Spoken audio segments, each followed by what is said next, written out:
Major Garret is with us from the CBS News Washington Bureau. Major, we heard in your piece Donald Trump lashing out at the publisher of the New Hampshire Union Leader. We've heard him lash out before. In this case, the paper called him a bully. But this seems a little personal. Do you think this is part of his typical strategy to lash out against somebody who criticizes him? Or is he taking it to heart? Well, I'm not sure Donald Trump takes very much to heart in the sense that he lashes out in every direction if anyone is either skeptical or critical of his claims of greatness and overall supremacy in politics.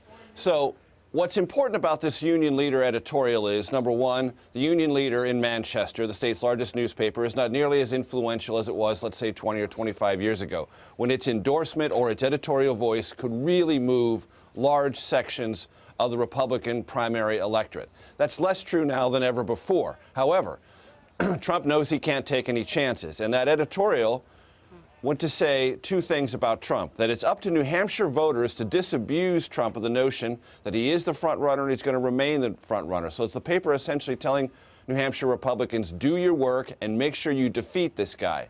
It also says that there is nothing serious about Trump's political philosophy or his approach to the office of the presidency itself.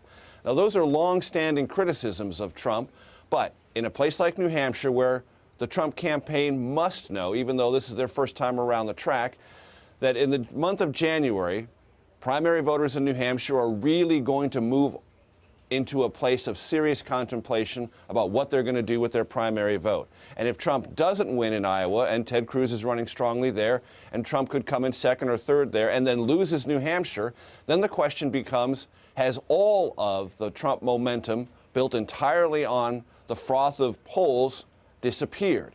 Trump doesn't want to risk that, so taking on the Union Leader and trying to denounce, not only denounce it, but isolate it from the conversation among Republican primary voters makes strategic sense for the Trump campaign. Major, we see at the moment Trump taking aim at Hillary Clinton, Chris Christie, and the New Hampshire newspaper. Is there a limit to how many fights Trump can be engaged in? A short answer, no, there is not. But the interesting thing to me is Chris Christie is now back in the conversation from Trump's perspective. What does that tell us? That tells us that the Trump campaign has decided that Chris Christie's momentum in New Hampshire is genuine. And what did Trump say yesterday? Hey, Chris Christie thinks he's beyond Bridgegate. He's not. Trump intends to bring it up. He brought it up again yesterday and said that is a disqualifier for Chris Christie. He can't win because of all the attendant aspects of that Bridgegate scandal. Said there is no way Chris Christie could not have known about it. Chris Christie, of course, says he didn't. His aides did. They've been taking responsibility. There's been this accountability process that Chris Christie has gone through.